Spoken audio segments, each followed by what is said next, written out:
모두 드리네.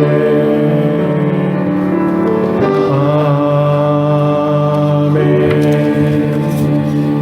혹시 요즘 마음에 근심이 있는 성도 계신가요? 예, 부흥에 나오세요. 몸이 아픈 성도 계세요? 부흥에 나오세요. 너무 즐거운 일 있으신 성도 계세요? 역시 부흥에 나오십시오. 저는 이번 우리 삶에서 이번 5시간, 월요일 저녁 7시 반부터 시작이 돼서 월화수 저녁 3시간과 새벽 5시부터 6시까지 2시간, 이렇게 5시간 여러분 인생에 이 시간을 좀 구별해 놓았으면 참 좋겠습니다. 한번 이 기간을 통해서 내 인생의 후반전을 좀 더 어떻게 믿음으로 살까를 한번 결정해보고 좀 묵상해보는 그런 좋은 기회로 삼으시기 바랍니다. 오늘 가까이 총회장도 지내시고 평소에 제가 존경하고 사랑하는 유동서 목사님이 기꺼이 오셔서 또 말씀을 전해주세요. 목회 스케줄이 사실 바쁘시죠. 가까이 계시니까 내가 가마라고 말씀해 주셨습니다. 너무 기대가 커요. 이번 기회에 우리가 회복의 은혜를, 또 건축에 대한 비전도 이번 기회에 확실히 마음에 품고 또 우리의 삶의 회복도 마음에 품고 좀 하나님의 말씀을 붙들고 새로운 결정을 해보는 그런 기회로 삼으시기를 바랍니다. 그동안 보류해 두었던 것, 그동안 확신이 없었던 것, 이 모든 것들을 이번 기회 부흥회를 통해서 다시 마음을 확정하고 결정하는 거룩한 기회로 삼는 우리 모두가 되기를 축복합니다. 많이 함께 이 자리를 채우셔서 성령의 회복의 은혜를 함께 누리는 그런 시간을 삼아주시길 바랍니다. 기도하겠습니다. 하나님 감사합니다. 날마다 새로움을 더해주시고 생명의 말씀을 우리에게 들려주신 것 감사합니다. 오늘도 그 거룩한 예배 자리에 갈망하며 찾아 나왔습니다. 먼저 우리의 예배를 주는 기쁨으로 받아주시고 우리가 또 세상을 살되 믿음으로 살 수 있는 하나님의 말씀을 들려주시길 원합니다. 그 거룩한 섬김과 교제가 예배를 통해서 하나님 앞에 올려지고 또 나눠지는 귀한 시간이 되게 하여 주옵소서. 특별히 예배를 드릴 때 성도들이 빈손으로 너는 내게 나오지 말라는 주님의 말씀을 기억하며 적은 것이지만 주님이 주신 것 감사하여 하나님께 예물을 올려드렸습니다. 11조를 드릴 때마다 하나님의 선하시고 함께 하시는 은혜와 능력에 기뻐합니다. 또 우리가 11조를 드릴 수 있는 신앙도 주신 것도 또한 감사를 드립니다. 선교와 교육과 감사와 구제와 건축과 주정의 예물 드릴 때마다 하나님이 우리 교회를 통해서 일하실 일들을 마음에 품습니다. 특별히 건축의 예물 드릴 때마다 하나님 우리 성전을 새롭게 하실 것이며 이 지역사를 믿음으로 살피시고 새로운 소망을 부어주실 것을 기대합니다. 그런 넘치는 은혜들이 우리 예물 가운데 들어있는 것을 주님 기쁘게 받으시며 하나님의 선한 일을 더욱더 이 땅 위에 펼쳐가는 귀한 교회가 될 수 있도록 축복하여 주옵소서. 예물을 드렸습니다. 하나님 기쁘게 받아주실 줄을 믿습니다. 그로 인하여 우리의 마음도 평강을 누리게 하시고 우리의 가정과 삶의 터전과 우리 자녀들도 복의 복을 누리고 은총을 누리는 거룩한 삶을 살아갈 수 있도록 주님 축복하여 주시옵소서. 오직 주님만이 새 일을 행하십니다. 그 거룩한 삶의 주인이신 예수 그리스도 그 안에서 기쁨을 누리고 살아가는 우리 모든 성도들이 되게 하여 주시옵소서. 드려진 예물로 인하여 우리가 평강과 축복을 누릴 수 있도록 인도하시길 원하며 예수 그리스도의 이름으로 기도하옵나이다. 아멘. 오늘 우리에게 주신 하나님의 말씀은 사무엘상 30장 7절부터 15절까지 말씀입니다.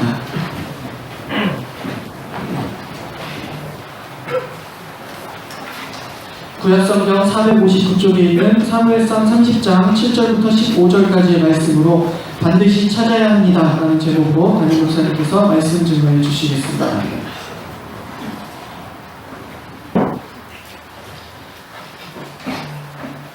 다 찾으셨으면 저와 한 절씩 교독하고 마지막 15절은 함께 읽도록 하겠습니다. 다윗이 아히멜렉의 아들 제사장 아비아달에게 이르되 원하건대 에봇을 내게로 가져오라. 아비아달이 에봇을 다윗에게로 가져가매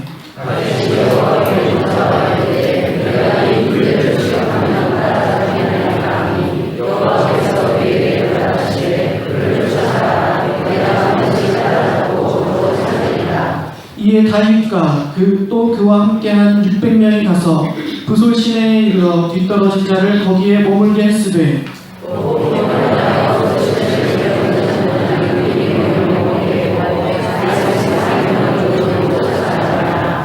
무리가 들에서 애굽 사람 하나를 만나 그를 다윗에게로 데려다가 떡을 주어 먹게 하며 물을 마시게 하고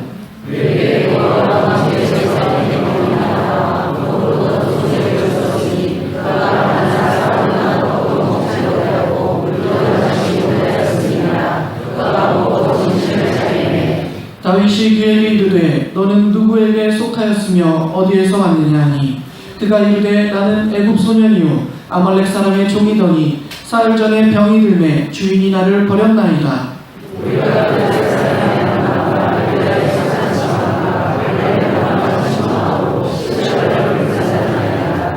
다윗이 그에게 이르되 내가 나를 그 군대로 인도하겠느냐 하니 그가 이르되 당신이 나를 죽이지도 아니하고 내 주인의 수중에 넘기지도 아니하겠다고 하나님의 이름으로 내게 맹세하소서. 그리하면 내가 당신을 그 군대로 인도하리라 하니라. 아멘. 할렐루야 찬양대 나오셔서 하나님께 찬양으로 영광 돌리겠습니다.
주님 감사합니다.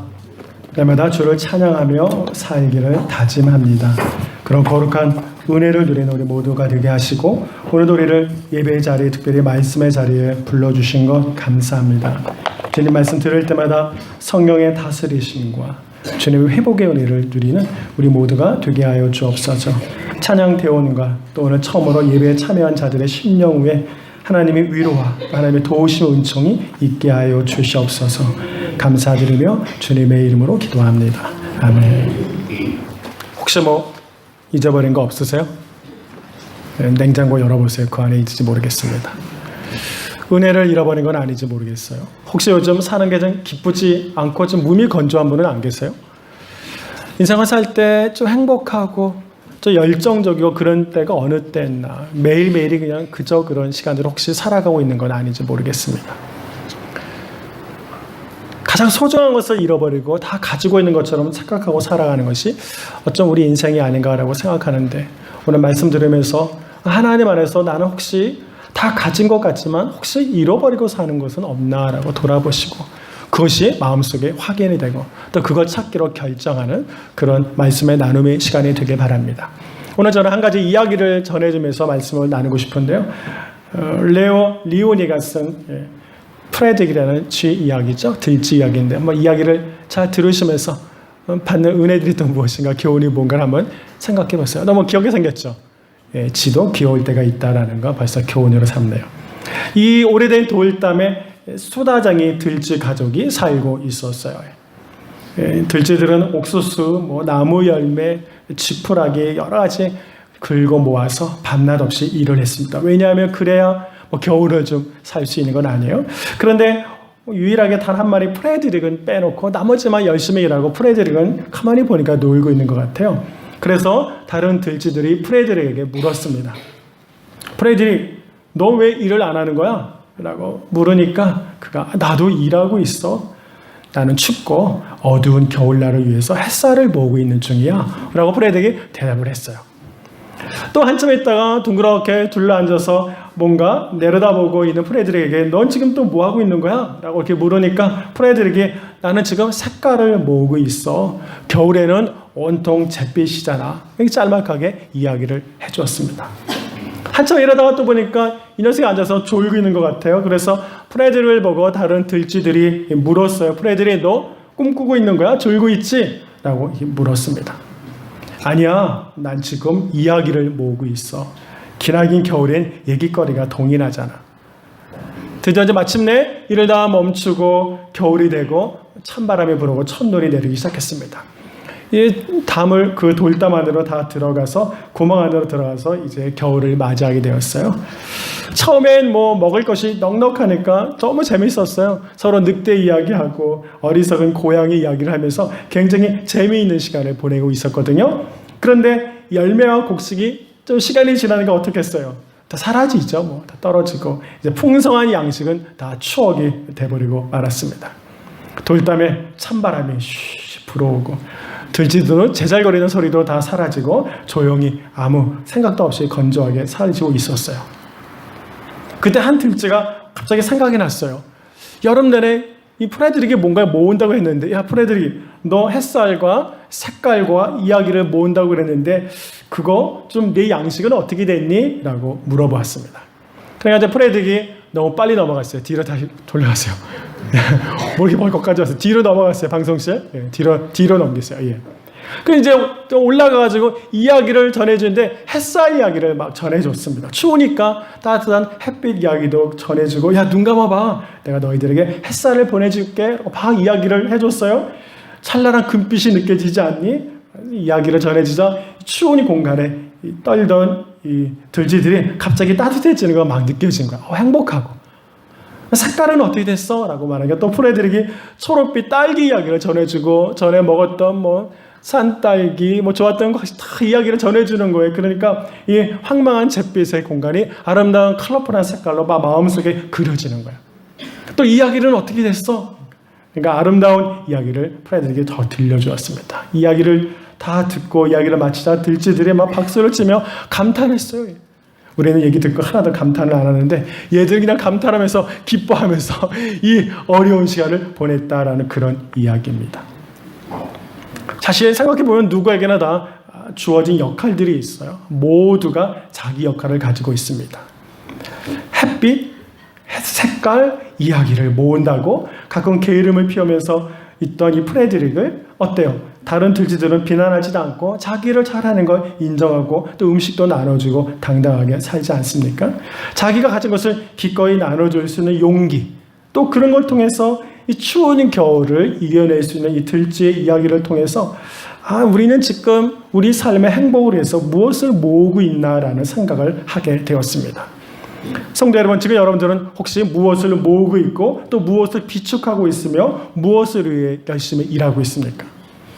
이 땅에서 아무리 모으는 거 많이 갖고 있어도 떨어질 날이 있고 겨울날이 우리 가운데 올 날이 있다는 걸 잊지 않았으면 참 좋겠어요. 한국 사람들은 드라마를 참 좋아해요. 요즘 뭐 즐겨보세요? 저는 굿와이프가 끝나가지고 허전한데 우리가 우리의 삶에 있어서 많은 이야기들을 모으고 살아갈 필요가 참 있는데요. 어떤 이야기의 일부가 될 것인가를 생각하는 건 참 중요합니다. 수많은 이야기가 있지만 우리가 정말 들어야 이야기했다면 하나님이 우리에게 베풀어 주시는 구원의 이야기가 아닐까요? 이 구원의 이야기를 듣고 이것이 나눠질 때 세상은 따뜻해지고 우리가 살아가는 삶의 자리가 햇살과 기쁨으로 채워지는 거룩한 공간이 되기 때문이에요. 우리가 만들어내는 아무리 많은 것들을 나누고 그것을 소유하고 있어도 그 안에서 생명을 얻을 수 있는 것은 아니고 겨우 유지하며 떨어져 가는 것을 위해 우리가 살기 때문에 그렇습니다. 여러분, 교회는요, 세상에 살 수 있는 풍요로운 생명의 이야기를 만들어내는 곳이에요. 이 교회는 불평과 낭만과 어려움의 이야기를 만들어내는 곳이 아니에요. 우리가 이 교회에 모여서 하나님을 붙들고 세상에 살 수 있는, 세상은 그저 먹을 것만 있으면 살 수 있다고 생각하는 저 세상 안에 들어가서 구원의 이야기, 햇살의 이야기, 소망의 이야기를 전해줘야 할 그런 믿음의 이야기를 나누고 있는 것이 사실은 교회입니다. 저는 여러분들이 교회 안에서 어떤 이야기를 더 풍성히 나누는지 궁금하기도 합니다. 하나님 우리 안에 구원의 이야기를 전해주시고 세상을 살릴 수 있는 소망의 이야기의 주인공이 되기를 우리에게 요구하고 있다는 것입니다. 복음의 말씀으로 풍성한 세상을 다루어보는 그런 성도가 되기를 축복합니다. 복음의 이야기가 세상의 희망이 되는 것입니다. 종말의 입장에서 보면 우리가 살아가는 이야기의 비극도 희극도 다 사실은 같은 이야기예요. 여러분이 드라마를 볼 때 주인공은 다 기쁜 일만 있나요? 그렇지 않습니다. 주인공이 기쁜 일이 더 배가 되기 위해서는 그가 겪었던 고난의 이야기를 반드시 작가는 배치해 둔다는 걸 많이 알게 돼요. 매일매일 틀인데 매일매일 그 사람이 행복해하기만 하면 보다가 지루해서 안 봐요. 그런 드라마가 인기를 끌 적이 결코 없습니다. 하나님께서 우리에게 주시는 것, 지금 여러분이 살아가는 데 있어서 하나님이 연출자가 되시고 우리에게 당신의 구원의 이야기를 써갈 때 지금 여러분이 직면한 장면이 혹시 건조함과 위기와 비극이다 할지라도 하나님의 이야기 전체에서 보면은 그것은 믿음으로 살아나는 생명의 이야기가 될 수 있다는 것입니다. 그러므로 믿음의 이야기를 써가는 우리들에게 교회에 대해서 누군가가 희망이 없다고 말할 때마다 그걸 믿지 않기를 바랍니다. 교회도 이제 소망이 없어라는 이야기를 여러분 스스로가 거절할 수 있기를 바랍니다. 교회는 여전히 이 땅 위에 희망의 이야기를 만들어내고 소유하고 있는 거룩한 하나님의 전이 되기 때문에 그렇습니다. 우리 스스로가 이 안에서 구원의 이야기를 만들어내지 못하고 우리 스스로도 비난과 좌절과 갈등의 이야기를 자꾸 만들어내니까 세상에 내 스스로가 보기에도 소망이 없는 것이라고 자꾸 그렇게 생각하는 것 같습니다. 하나님은 실망하는 엘리야에게 실망하지 말라 그랬어요. 아직도 7,000명이나 남아있다라고 말씀하셨습니다. 그리스도의 고난, 죽음과 부활의 이야기가 우리가 세상을 살릴 수 있는 희망이고 소망의 이야기입니다. 우리가 바로 이 십자가의 이야기로 넘쳐날 때 교회는 생명을 얻게 되는 것입니다. 이 이야기를 빼놓고 살아가면 우리는 생명을 잃어버리게 되는 것이에요. 하나님은 우리 가운데 예수를 보내심으로 인하여 이 이야기가 풍성한 구원과 생명을 누릴 수 있도록 우리를 불러주셨다라는 걸 믿어야 할 겁니다. 무엇을 잃어버리고 또 무엇을 모으며 살고 있습니까? 하나님이 오늘 우리에게 들려주시는 이야기를 통해서 잃어버린 것들을 좀 회복하고 다시 찾아서 믿음의 본질이 중요한 것을 받아 누리는 저와 우리 모두 성도가 되기를 축복합니다. 오늘 본문에 등장하는 다윗의 지금 본문에서 직면한 상황이 굉장히 궁금합니다. 왜냐하면 본문을 읽자마자 다윗이 아말렉에 쳐들어와서 자기의 모든 가족에다 포로로 잡아갔다는 상황을 우리가 보기 때문에 그렇습니다. 사무엘상을 읽다 보시면 다윗은 사울의 계속 추격 때문에 굉장히 힘들어합니다. 사울 왕이 다윗을 죽이려고 하는 거 다 아시지 않습니까? 그래서 마침내 도망가다 할 수 없이 블레셋까지 도망왔습니다. 블레셋은 이스라엘과 적국이에요. 내가 이 적지에 들어오면 설마 여기까지 쫓아오겠느냐라는 생각 때문에 적국 블레셋에 도망갔고 여전히 사울은 그래서 추격을 피할 수가 있었습니다. 이곳에서 다윗이 살면서 사울 왕에게서 벗어난 긴장감을 풀고 블레셋 사람들과 어울려 지금 살고 있습니다. 그동안 하나님의 이야기를 모으고 믿음의 이야기를 생각하며 만들어내며 살아가던 다윗이 지금 하나님의 이야기를 잠시 내려놓고 블레셋이란 적들과 함께 자기의 편한 이야기, 자기 가족의 이야기만을 자꾸 만들어내고 있는 중이에요. 여러분들이 궁금하시면 그 앞부분으로 가보시면 그런 계속 거짓말을 하고 아말렉을 침공하여 사람을 죽이고 그런 시간을 보내면서 자기 가족만을 돌보고 살아가고 자기 아이에만 집중하면서 살아가고 있는 다윗의 상황입니다. 그토록 지키고 싶고 그토록 소유하고 싶었던 세상 거를 다 모았는데 오늘 본문에서 다윗이 어느 날 잠시 전쟁에 나갔다가 앉아서 돌아와 보니까 자기 모든 가족을 잃어버리고 그동안 열심히 모아두었고 지켰다고 생각했던 이 모든 것을 사라지게 된 상황을 보게 된 것이에요. 다 잃어버린 것이에요. 평생을 나는 그것을 모으려고 생명을 걸고 지키고 이것을 지혜를 모았는데 하나님께서는 이 모든 걸 허락지 아니하시고 하나님의 이야기를 만들어내지 않은 이 공동체에 하나님의 선한 심판이 있다는 걸 분명히 보여주셨다는 거죠. 여러분, 우리가 잃어버린 것이 많아요. 그저 겨울 양식 모으느냐고 너무나 따뜻한 생명의 이야기를 너무 모으질 않고 있어요. 그저 먹고 사는 것이 전부 다 너무 중요하다고 생각하면서 이 땅에 희망이 되는 것이 무엇인지를 자꾸 잃어버리고 살아요. 그래서 함께 먹고 내일 먹을 것이 있으면 너무 행복하게 여기면서 우리가 살아가는 행복이 그것만이 다 아닌데 영원한 구원의 복음이 무엇인지 그 생명을 주기 위하여 하나님께서 당신의 아들을 이 땅에 보내셔서 십자가를 지게 하시고 그 믿는 자에게 구원의 소망과 부활의 하나님의 능력을 가지고 살 수 있도록 부르신 그 이야기를 우리가 너무 소홀히 여기고 살게 되었다는 겁니다. 어떠세요, 여러분? 만약 우리가 정말 하나님의 이 구원의 감격을 소유하고 있는 자입니까? 그래서 이 감격과 열정을 가지고 지금 믿음의 삶을 기뻐하며 살아가고 있습니까? 세상이 너무 힘들어서 목사님 너무 힘들어요. 그냥 잠깐 와서 그냥 위로받는 것으로 족합니다. 라고 거기에만 머물러 있습니까? 하나님은 우리에게 예배 나올 때마다 위로를 주시고 소망을 주시지만 너희가 수고하는 삶의 본질의 의미가 무엇인지를 하나님은 우리에게 들려주시는 거예요. 그러니까 생명의 이야기를 마음에 품고 모으는 저와 우리 모든 가족이 되기를 축복합니다.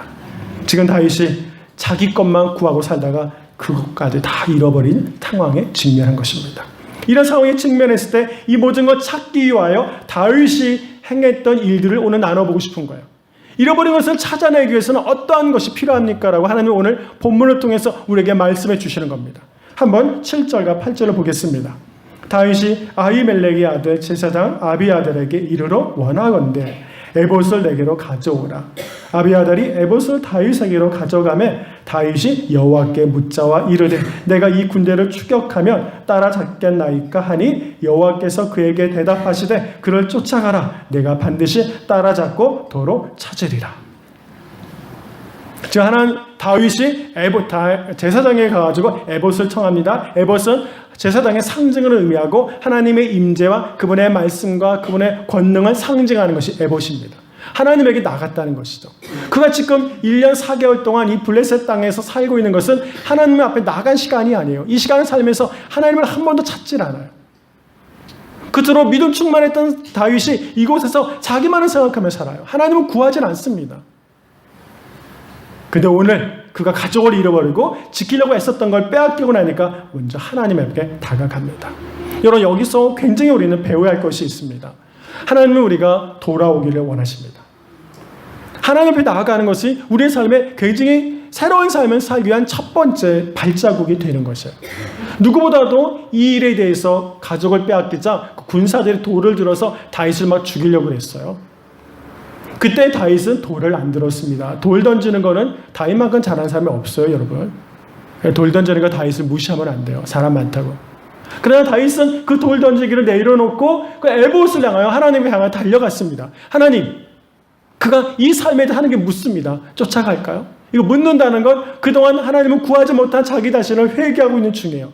이렇게 묻는 것은 하나님이 만일 쫓아가지 마라 라고 한다면 내가 그동안 붙들고 사던 그 모든 것, 가족까지도 나는 내려놓겠습니다 라는 결정이 그 마음에 있는 거죠. 가장 소중하게 여겼던 것도 하나님이 원하지 않는다면 포기하고 내려놓을 수 있다는 믿음을 가지고 하나님께 먼저 나아가게 된 것입니다.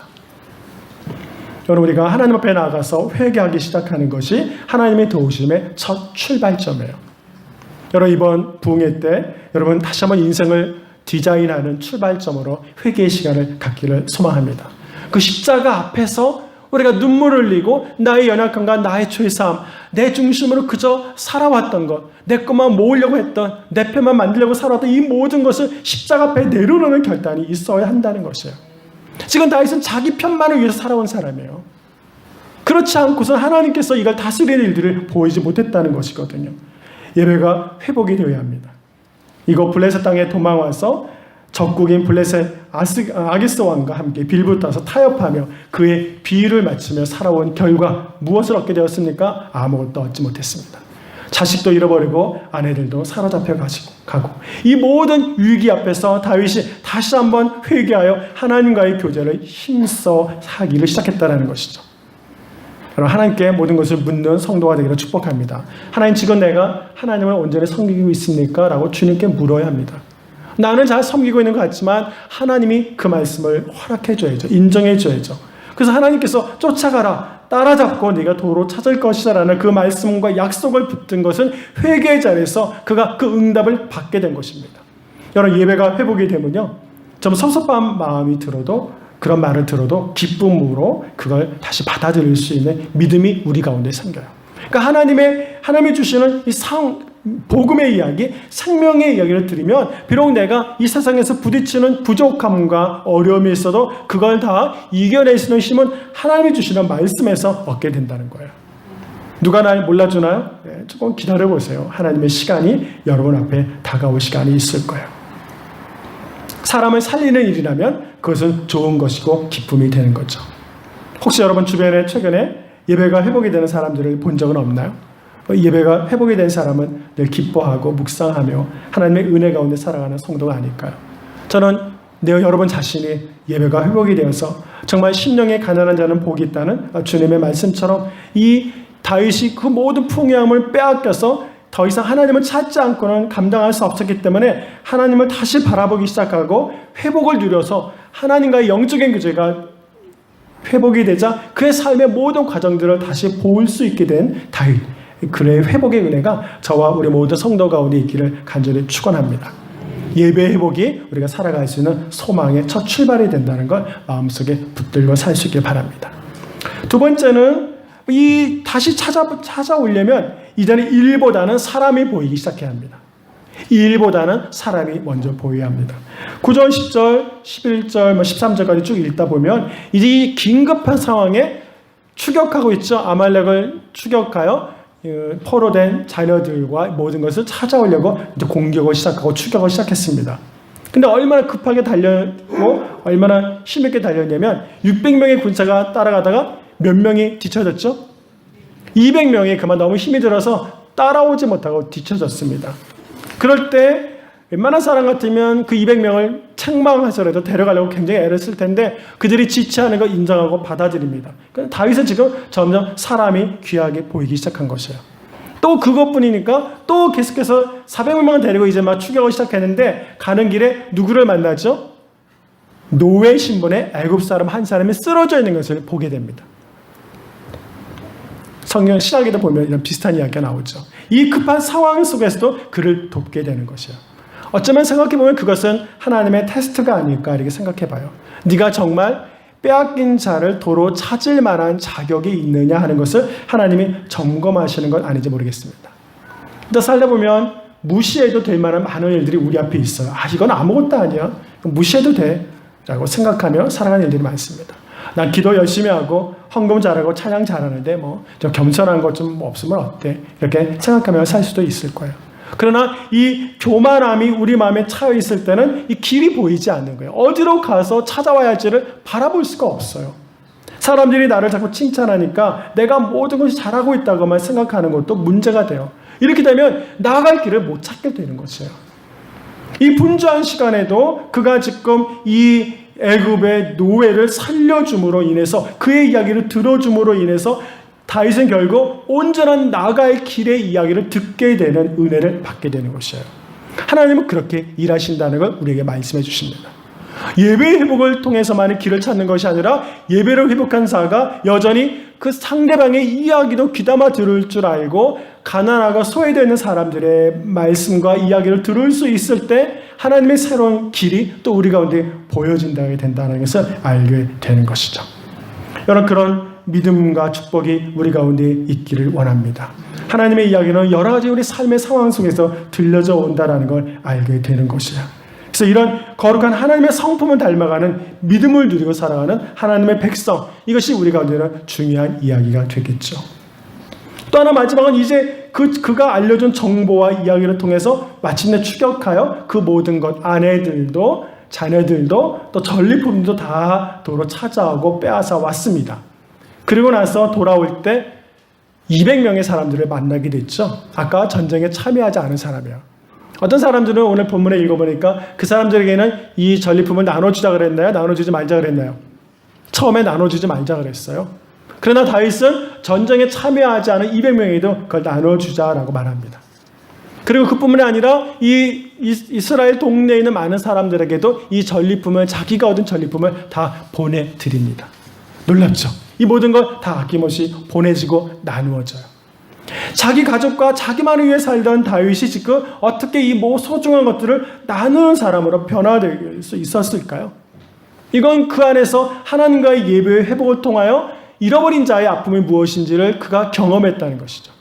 내가 소중히 지키려고 했던 것을 빼앗겨 보고 나니까 정말 빼앗긴 자의 아픔이 무엇인지를 비로소 알게 된 것이고, 비로소 그들의 이야기를 귀를 기울일 수 있는 하나님의 사람으로서의 삶의 변화를 그가 이룰 수 있었다라는 겁니다.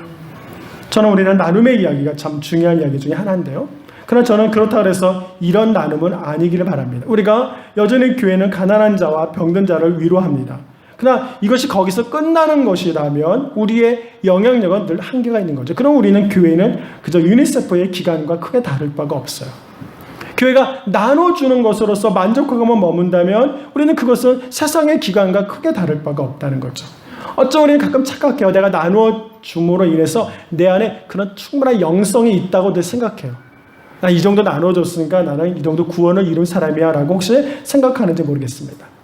나누지만 우리 안에 내가 무엇인가 올바른 일을 많이 하지만 내가 올바른 사람은 되지 못한다면, 내 안에서 흘러가는 사랑을 많이 나눠주지만 이를 행동하기만 좋아하지 내 안에 성숙한 영성이 내 안에 들어있지 못하다면 무엇을 가지고 세상을 구원할 힘이 그 안에 있겠습니까? 세상을 구원하는 힘은 하나님의 이야기예요. 아무리 많은 걸 모았다 해서 그것으로 세상을 구원할 수 있는 것은 아무것도 없습니다. 오직 하나님이 주시는 영적인 은혜들, 예수 그리스도 십자가 안에서 이루신 그분의 사랑의 이야기, 부활의 이야기를 통해서만이 우리가 구원을 이룰 수 있기 때문에 그런 것입니다. 그렇다고 제가 나눔을 멈추라는 말씀은 결코 아니에요. 나누어야 합니다. 그 나누어지는 본질, 그 나누어주는 사람의 심령이 예수의 성품을 닮아야 할 것이며 주님의 은혜를 누릴 수 있는 하나님의 백성으로 살아가야 한다는 것이죠. 여러분 주변을 한번 돌아보십시오. 세상은 살만하지만 복음과 하나 구원의 이야기가 없어서 지금 황량한 겨울을 맞이한 사람들의 이야기가 여러분 가운데 들려올 것입니다. 겉으로 보기에 먹을 것 많고 충분해서 아무것도 불편함이 없어 보이지만 곧 닥쳐올 겨울 때문에 실망하는 주변의 이웃들이 눈에 보이기 시작할 것입니다. 그들의 이야기에 귀를 기울여 보십시오. 우리 하나님의 이야기, 구원의 이야기가 아니고는 영원한 만족을 누리며 살 수 있는 이야기는 아무것도 없습니다. 우리가 세상의 이야기에 너무 몰두할 필요가 없습니다. 세상의 이야기 아무리 나눠봐야 거기서 구원을 얻을 수 없습니다. 세상의 이야기는 우리에게 두려움과 근심만 전해줄 뿐입니다.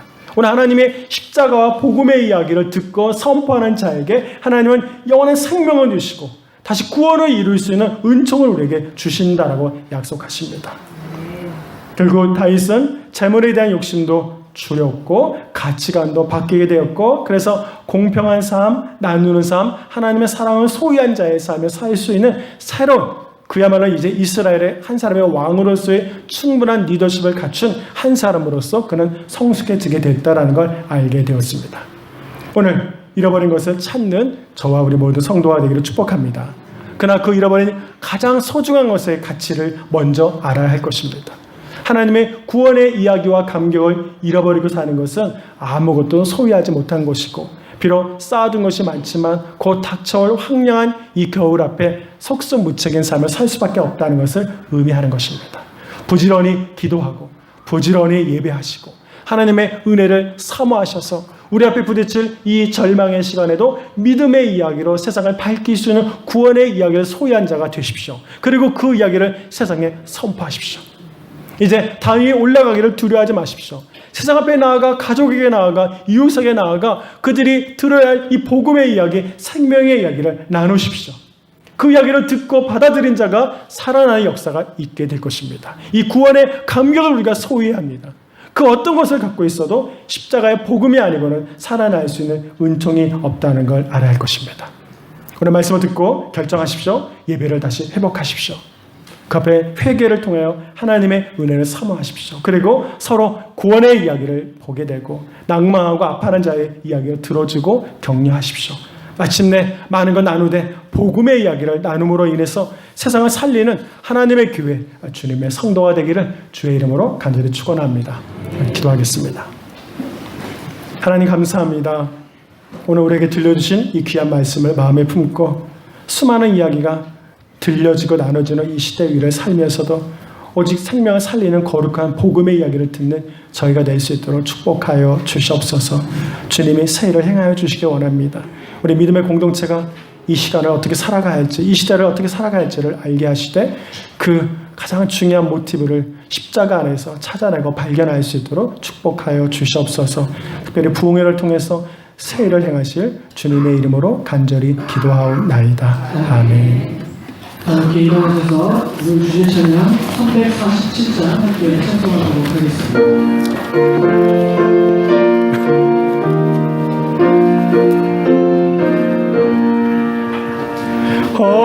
허락하신 새 땅에 들어가려고 마음의 준비 다하여 힘써 일하세.